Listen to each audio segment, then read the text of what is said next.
lir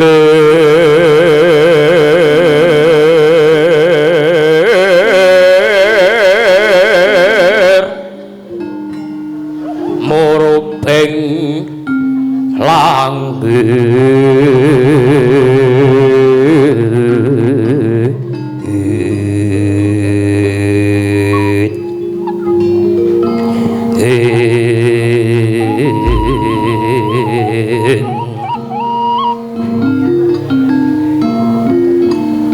maweh rarasra nandhing diya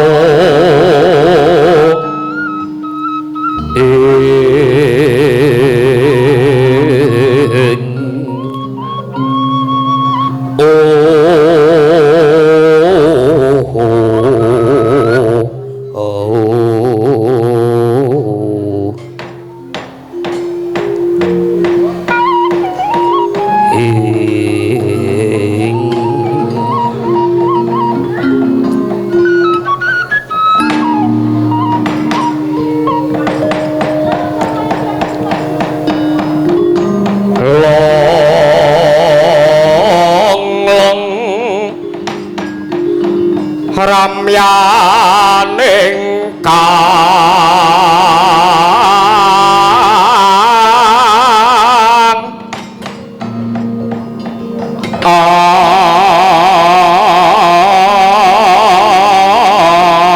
awan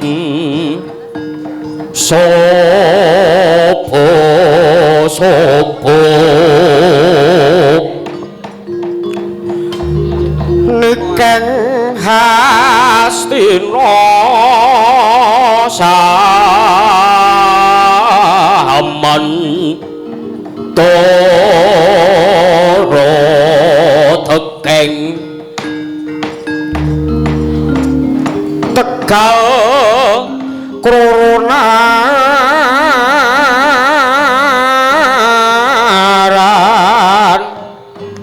Yuwa Kresna lagunira Parasurama kan wajana hoko dulur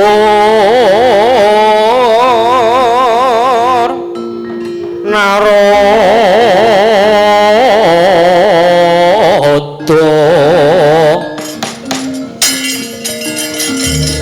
kepanggih mring ika yuang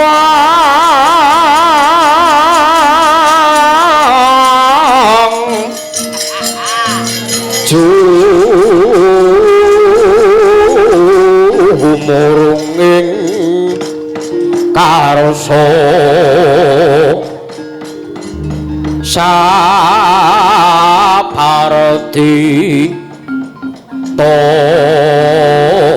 tolo sang bupati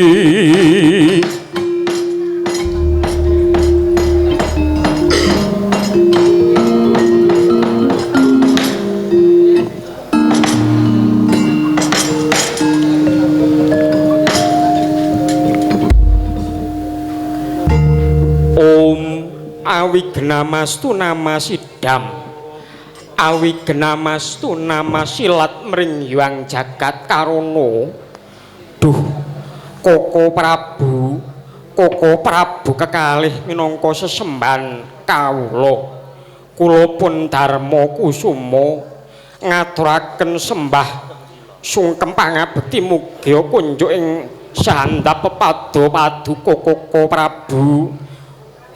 Koko Prabu ing Dwarawati miwah Koko Prabu ing Mandura. Kula aturi prayogi pinarak ingkang langkung sekeca Koko Prabu jejimating gesang kula inggih Koko Prabu ing Dwarawati miwah Koko Prabu ing Mandura. Duh Koko Prabu nun inggih Yayi Samyaji, inggih Yayi Aji Darma Kusuma. bingah raos sing manah anggenipun Kakang nampi pangestunipun Kakang tumuli katampi kaliyan Kang Rayi Darma Kusuma Yayi.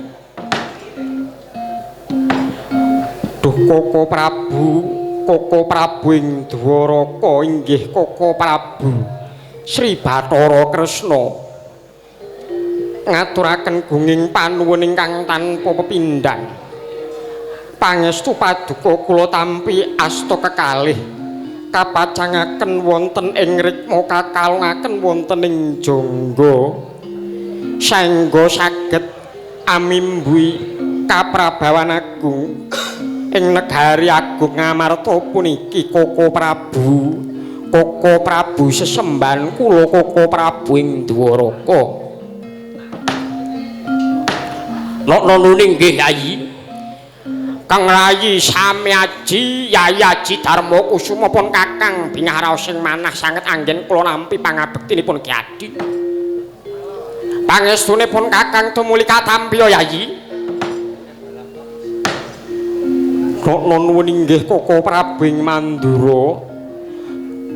Pangestu paduka kula tampi andadosaken jejimat paripih tumrap saklampahipun Puntadewa anggenipun ngudi lampah ingkang rahayu Koko Prabu ing Mandura. Nana nggih Yayi. Duh Koko Prabu nyun agung ing sih samudra pangeksami saderengipun kula pun Darma Kusuma badhe nyuwun pirsa bilih sarawuh paduka Nalendra Agung kekalih minangka jejimating gesangipun Puntadewa tebih saking negari Dwarawati miwah negari Mandura rumaket dhateng pasewakan agung negari Ngamarta puniki wonten wigatos punapa ingkang badhe dipun rembag. Duh Koko Prabu jejimating gesang kula Koko Prabu ing Dwaraka miwah Koko Prabu ing Mandura baya wonten wigatos punapi ingkang kedah dipun babaraken tumuli kula aturi paring dawuh wonten ing pasewakan agung puniki Koko Prabu. Nanging mbok menawi wonten gandeng cenengipun kalian wadi tumrap Nayaka Praja Negari Hamarta mriki sumangga kula kanthi lumebet wonten ing Bale Wisma saperlunipun rerembakan catur netra kalian kula pun Darma Kusuma.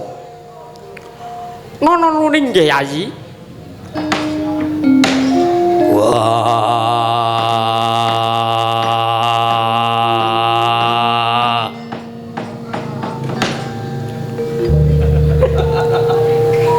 Jeliteng Kresna kakangku lan Bule kakangku. Basaku Kadura Jeliteng Kresna kakangku lan Bule bapakku. Ya Werkudara banget anggenipun Kakang nampa pangabektimu pangestunipun Kakang tumuli katampi. Iya Werkudara banget nggonku nampa pangestu Budyake Tamparana Werkudara. Wah ndak tampa dadi jejimating urip kepenakno anggone lungguh Jeliteng Kresna kakangku lan Baladewa kakangku. Duh Koko Prabu ing Mandura miwah Koko Prabu ing Dwaraka kula pun Arjuna ngaturaken sembah sungkem mugi kunjuk ing ngarsa pepada paduka kekalih Koko Prabu Sri Bathara Kresna miwah Koko Prabu ing Mandura. Ya Janaka banget anggonipun Kakang nampa wis ora kurang prayoga anggenipun Kakang lungguh ning pasewakan agung kene. Iya Janaka. Bombong mongko rasane atine wong tuwa dene weruh marang kahanan negara mangarta kang kaya mangkene iki Janaka. Pun Kakang aturke gunging panun kang tanpa upama marang kowe Janaka. Pun Kakang pangestune pun Kakang tumuli katampiya. Nok nuwun inggih Koko Prabu. Pangestu paduka kekalih minangka jejimat paripeh tumrapipun Harjuna. Anggenipun Harjuna ngudi lampah gesang ingkang manggih karahayon. Kula pun kembar utaminipun kula pun nakula ugi ngaturaken sembah sungkem pangabekti mugi kunjuk ing ngarsa pepada paduka. Duh Koko Prabu ing Dwarawati miwah Koko Prabu ing Mandura. Semanten ugi kula pun sadewa ugi ngaturaken sembah sungkem pangabekti kula Koko Prabu. Ya kembar banget anggenipun Kakang ing Dwaraka iki nampa pangabektinira pangestune Kang Raka ing Mandura ing Dwarawati tumuli tampanana. Kula tampi andadosaken jejimating gesang. Kula tampi andadosaken jejimat paripeh.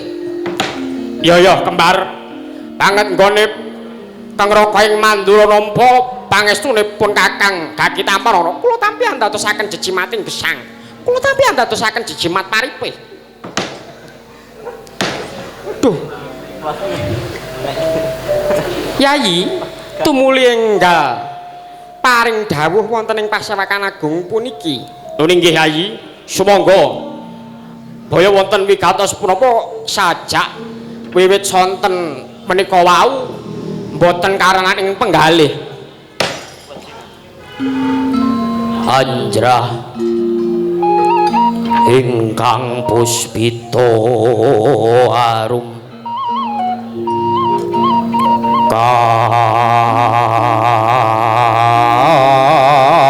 katiuping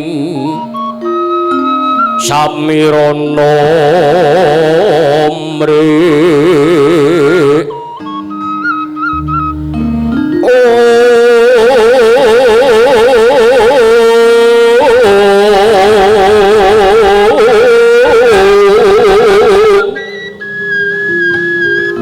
Sekar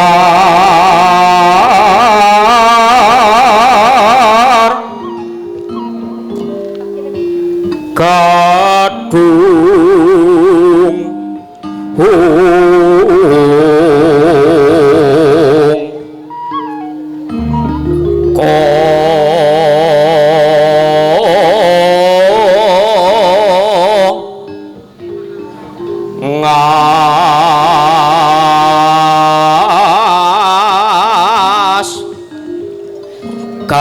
kandanyo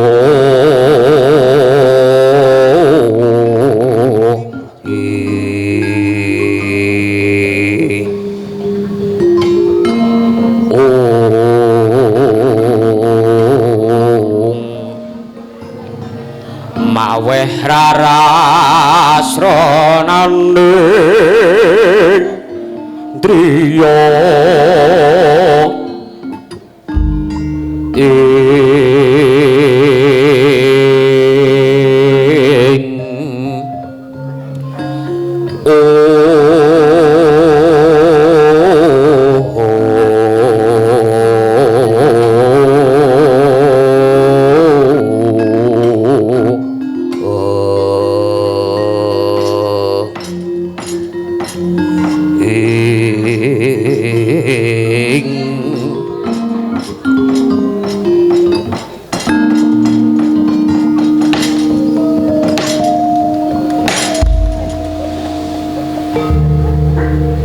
Koko Prabu ing Dwaraka nyuwun gunging sesamudra pangsami pepada paduka.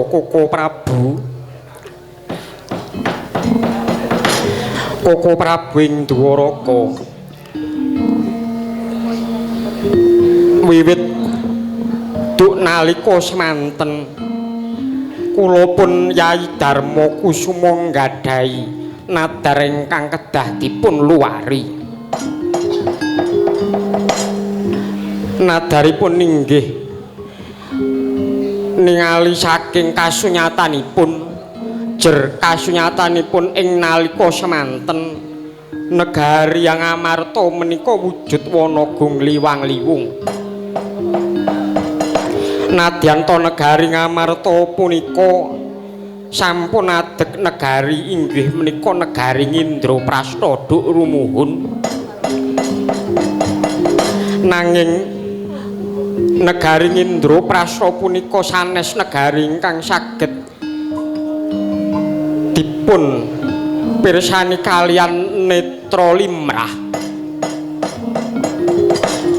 Nyuwun pangapunten Duh Koko Prabu ngantos dumugi ing dinten sakmangke negari Ngamarta adeg negari ingkang ageng agung ayom ayem tata tentrem gemah ripah loh jinawi.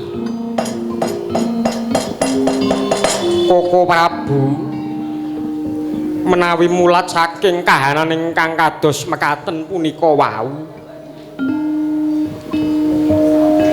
kula pun Darma Kusuma nggadhahi pamanggih bilih badhe ngawontenaken wujudipun sesaji syukur ingkang awujud sesaji agung kunjuk ngarsanipun Hyang Mahanasa minangka ngadani raos syukuripun kula sak brayat agung negari Ngamarta puniki ingkang sampun nampi wujuding kanikmatan wonten ing alam padang anggenipun pinaringan gesang dening Hyang Maha Gesang sejati. Duh Koko Prabu ing Dwaraka mila saking punika kula pun badhe nyuwun priksa perkawis sarananipun syarat sarananipun kagem ngadani sesaji agung syukur kunjuk ngarsanipun Hyang Murbeng Gesang punika wau Koko Prabu ing Dwaraka inggih Koko Prabu Sri Bathara Kresna. Sumangga kula aturi hamedhar sabda. Nono inggih Yayi Aji Darma Kusuma.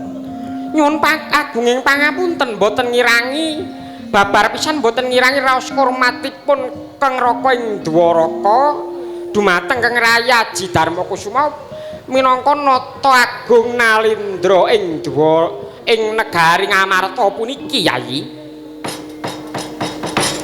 Nyuwun pangapunten wiwit duk nalika semanten ngantos dumugi ing kalenggan sakmangke Kang Raka ing Mandura menika dereng nate pirsa bilih wonten nalindra ingkang saged ngadani wujuding sesaji syukur wujudipun sesaji agung kunjuk ngarsanipun Hyang Mahanasa nanging duk rumuhun nate sepisan menika wau Kang Raka ing Mandura menika wau nguningani bilih sesaji raja agung menika wau sinebat sesaji raja Soya inggih ingkang saged hanggelar utawi saged nyembadani sesaji menika wau inggih namung setunggal inggih menika Prabu Sri Mahapunggung saking negari Purwacarita.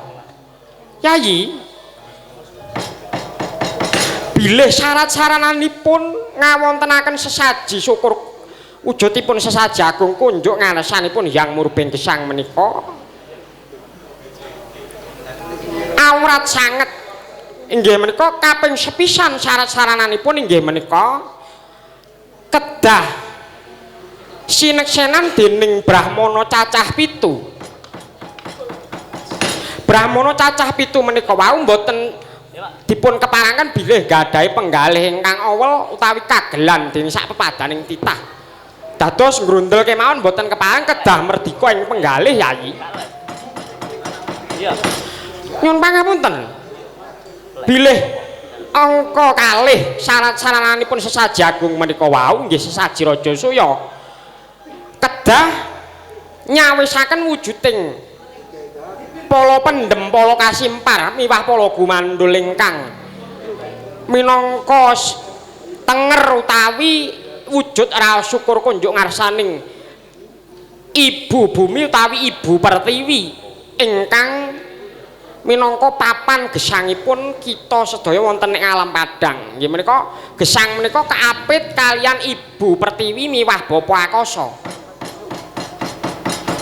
Mila saking menika Kang Rayaji Darma Kusuma nomer ingkang kaping 3 saged ngadani sesaji Raja Soya menika wau kedah sineksenan dening Narendra cacah 100 negari. Narendra cacah 100 negari menika wau boten dipun keparangaken nggadahi raos kados pundi kemawon. Raosipun kedah merdika lair tumusing batos.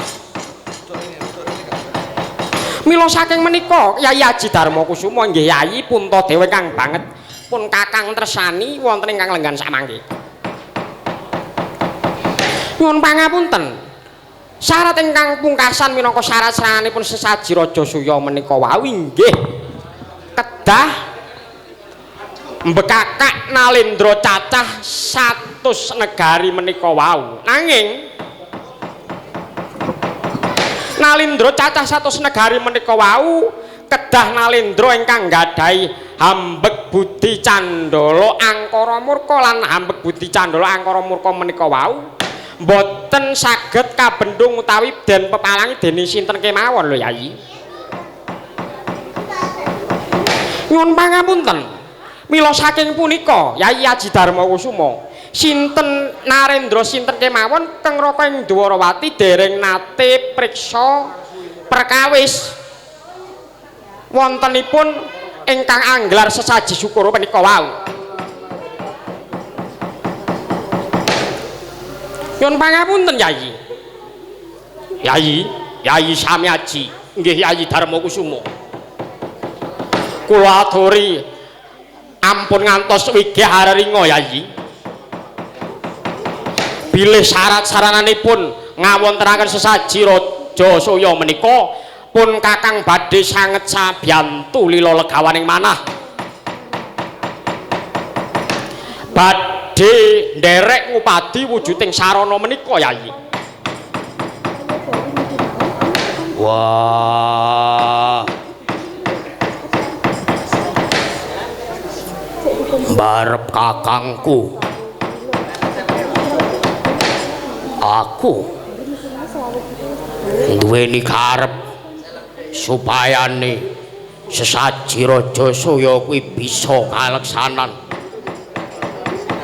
Mula saka kuwi barep kakangku ora usah tida-tida aja wigih ringa. Anggone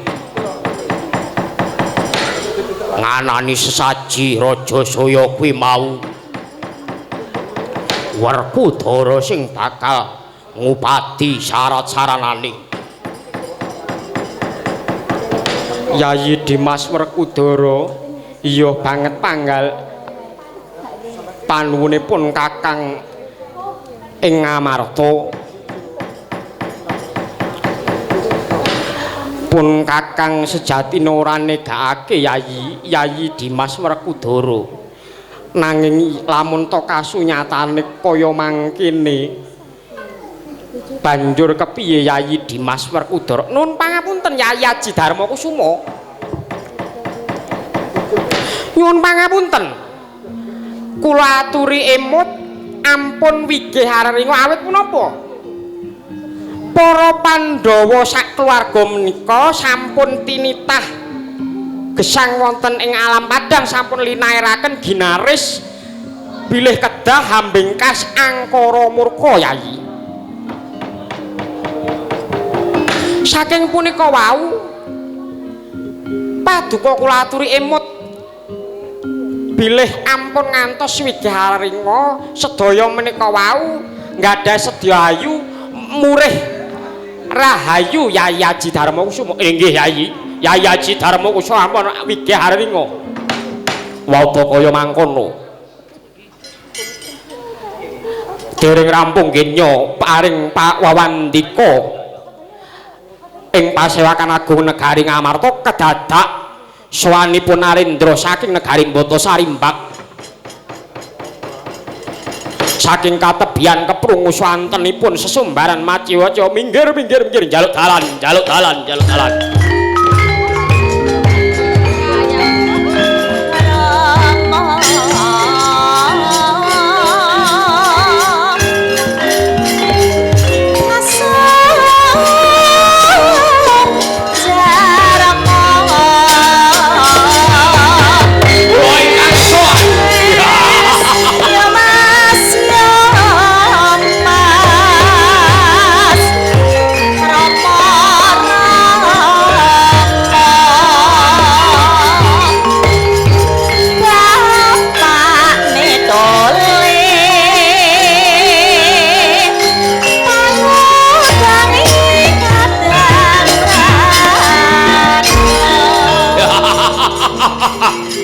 pangapunten amit-amit pasing kalimat tabih tinebira saking siku dendaning Jawata. Duh Koko Prabu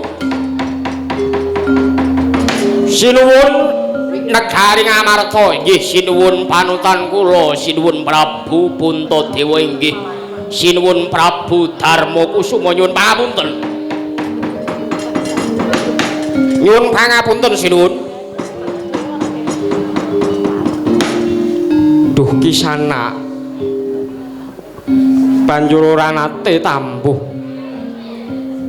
panjenengane sunderek wanuh panjenenganmu kuwi sapa Kisana? Oh nggih nyuwun pangapunten saderengipun kula ngatur priksa dumateng asma kula Koko Prabu ing negari Agung Ngamarta. Kula pun tepakan kula pun Hamsa Koko Prabu sinuwun sawan kula wonten ngarsa Pada Paduka kula badhe ngaturaken sembah sungkem pangabekti mugi kunjuk ing ngarsa Pada Paduka banget anggonku nampa Hamsa banjur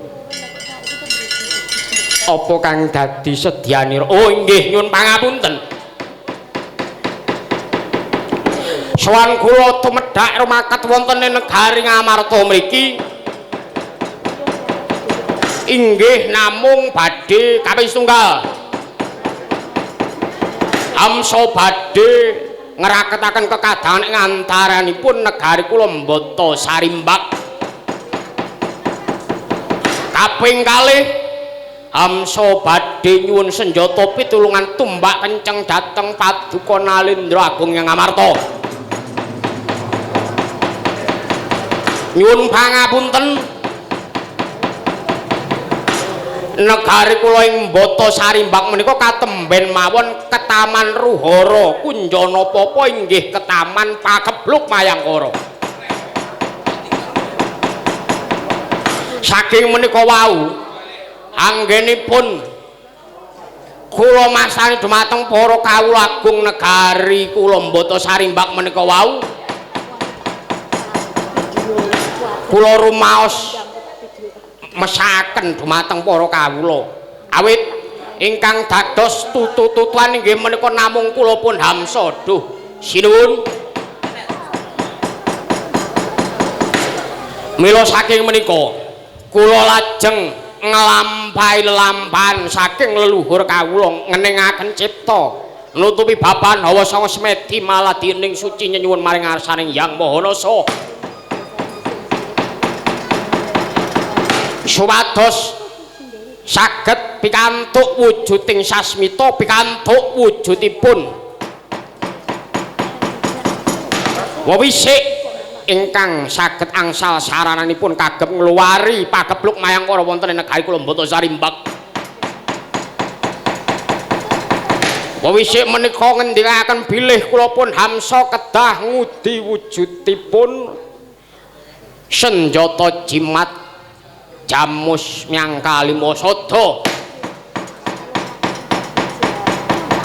Jimat jamus Kalimasada menika kamangka ingkang anggadhahi inggih namung Paduka Paduka Nalindra Agung wonten ing negari Ngamarta.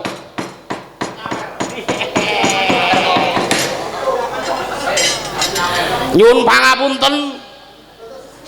Kula nyuwun pangapunten kanthi sanget. Nyuwun pangapunten kanthi sanget kula nyuwun senjata pitulungan dados dhateng jengandika duh Koko sinuwun ing negari Ngamarta.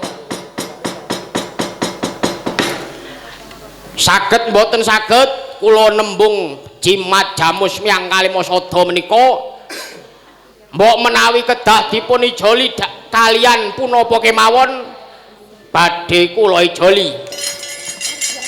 Mbok menawi ijolipun kedah ngagem brana picis giyok menapa her geni kula badhe ngijoli cacahipun 7.000 pethi badhe kula boyong dhateng negari Ngamarta mriki.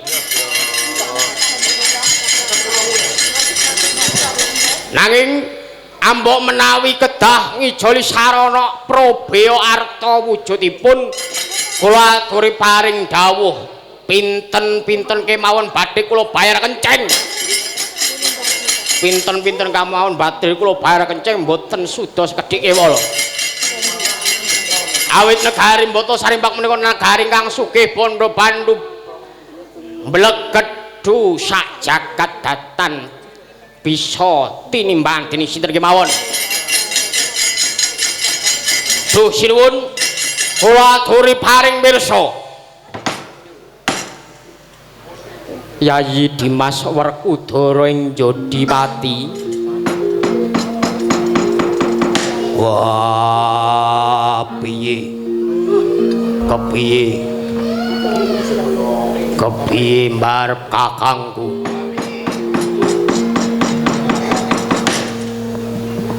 Narendra Agung iki maragake matura.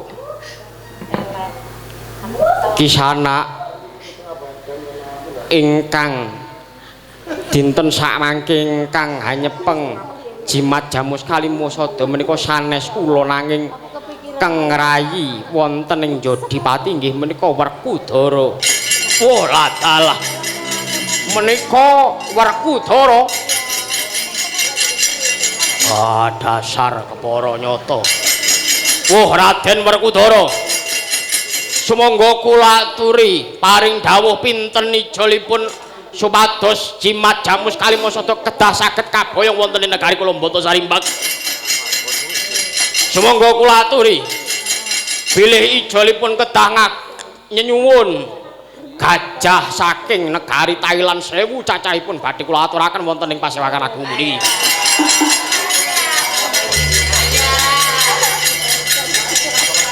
Awit wau serius terus nganti dioyak-oyak Mesdi suwemen ra seneng mulya.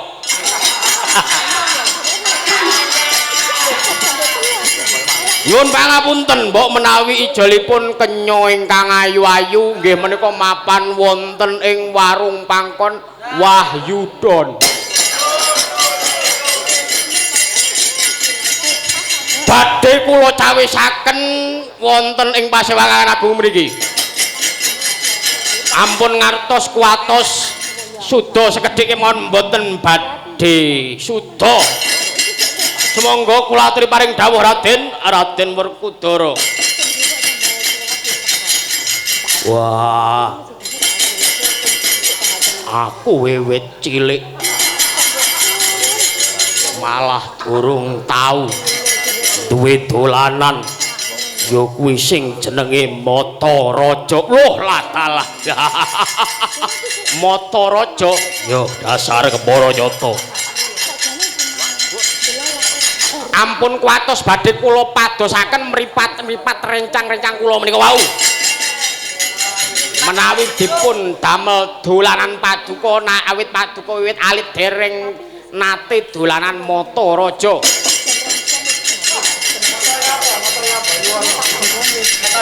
Wonten salah setunggiling rencang kula ingkang mripatipun menteleng kados gerih bagongan.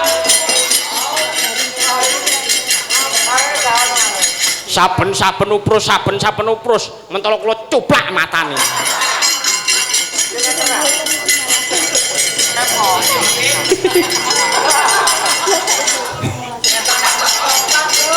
Ya pangapunten kula aturi paring dawuh. Merdika mawon ing penggalih kula pun hamsa badhe nampi kanthi lila legawaning manah. Nanging menawi jimat jamus kalimasada menika wau singkatan jimas. Apa to jimas iki? Jimat Mas Kalimasada. Dudu tegese Mas mampir Mas. Aja celelekan mayang ning dalemi dalang senior celelekan cuplak matamu. Lho, menika ingkang awis.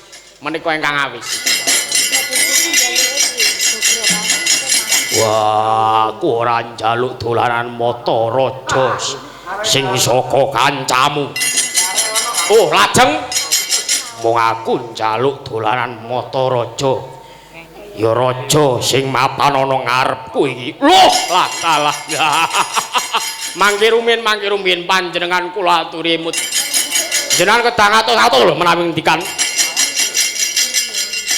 Matamu cuplakan tinggalan ana pasewakan kene. Kuwi jole jimat jamus kalim iblis lanat.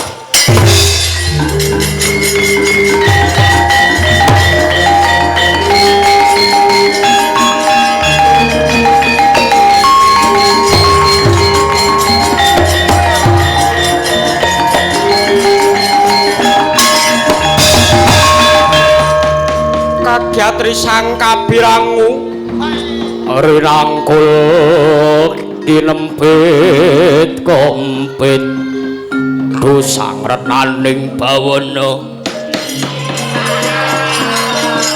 yogi tukang lalangati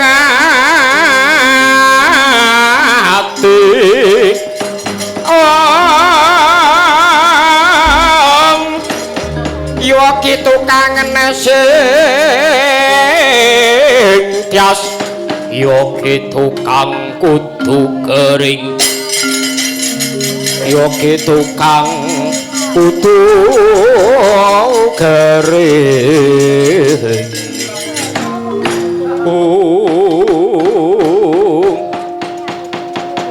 nyuwun pangapunten ing dinten kalenggan sak mangke berarti jenengan Raden Werkudara agengipun alitipun nantang dumateng kula pun hamsa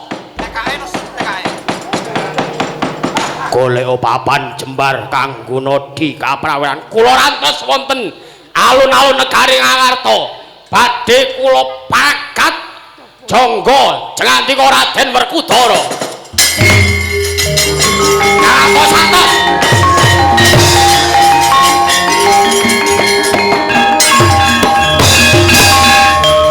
Kang Rayaji Darma Kusuma nyuwun pangapunten kedah ngatos-atos kedah waspada kalian kahanan ingkang dumados wonten ing Pasewakan Agung katemben kemawon nyuwun pangapunten Rayi hamsa menika wau namung awu-awu tegesipun namung api-api mboten kok saestu hamsa menika wau mbetahaken wujuding jimat jamus kalimasada menika wau nanging hamsa menika wau minangka kekesetipun Nalendra Agung wonten ing negari Giri Bajra nggih menika Prabu Jarasandha Prabu Jarasandha menangka Narendra ingkang awatak budi candala hambek amurkan datan bisa kapepalang dening sinten kemawon. Mila saking menika Yayi ing dinten kalenggan sakmangke Hamsa miwah Dimbaka miwah Supala menika dipun utus kalian Nalendra Agung negari Giri Bajra nenggih Prabu Jarasandha. Inggih menika dipun utus ngupadi jangkepipun Nalendra ingkang badhe dipun damel sesaji agung kunjuk ngarsanipun Hyang Ludra dewanipun. Sesajagung punika kunjuk ngarsanipun Hyang Bathara Rudra. Hyang Bathara Rudra menika wau minangka dewaning kamurkan. Lah ing dinten kalenggan sakmangke puniki sampun ratu cacah 97 ingkang sampun kasil anggenipun dipun rangket dipun kunjara wonten ing negaring Giribajra menika wau. Narendra cacah 97 menika jangkepipun inggih Nalendra 3. Kaping setunggal Nalendra Dwarawati inggih kula piyambak kang raka ing Dwarawati, kaping kalih Nalendra ing Ngamarta, kaping 3 Nalendra ing Mandura. Iblis anak.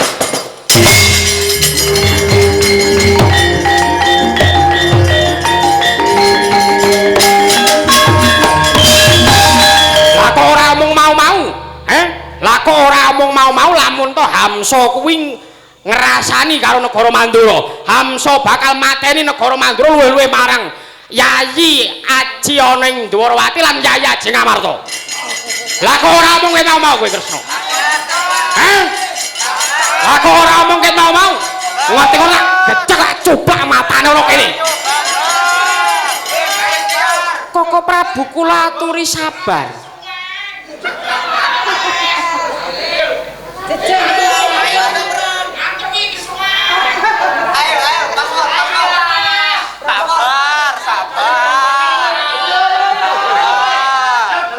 Pecele wis do meturung.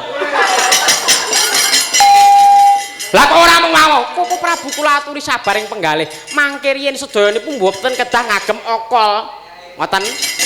Kedahipun ngagem akal. Aku lagi iki mayang ning akeh cature. Nah ora tak mayang ning daleme dalang senur ora bakal akeh cature. Oh bres. Cambak wet. Lah kok jenengan niku malah ngludruk malah. Ora ajar, Hamsa ora ajar. Parat wani ngilani dadane Prabu Baladewa Trara Nenggala dadi apa?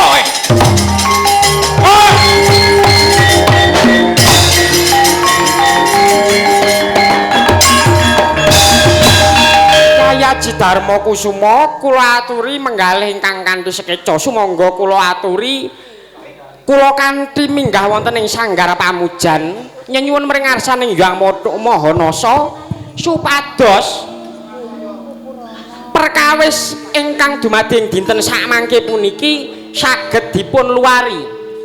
Nuwun inggih Koko Prabu ing Dwarawati sumangga. Yayi Dimas Werkudara. Wah, piye? Awat-awat ana keng raka ing Mandura kae aja nganti kliwatan. Tegese aja nganti kebablas. Kae babar pisan ora nganggo akal nganggo okol wae. Sumangga Yayi, sumangga kula kanthi lumebet wonten ing sanggar pamujan. Wauda kaya mangkono sampun rampung ginya pangandika amedhar sabda wonten ing Pasewakan Agung Negari Ngamarta. Sang Natagya dipun kanthi lumebet wonten ing sanggar pamujan nguncupaken asta nyuwun mring ngarsaning Hyang Mahanasa mrih ampuk rahayuning lampah saged hangluari kedadosan ing dinten kalenggan sakmangke. Jengkaripun Sang Nata lumebet wonten ing sanggar pamujan panyayah kablabak ing warih.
warahmatullahi wabarakatuh.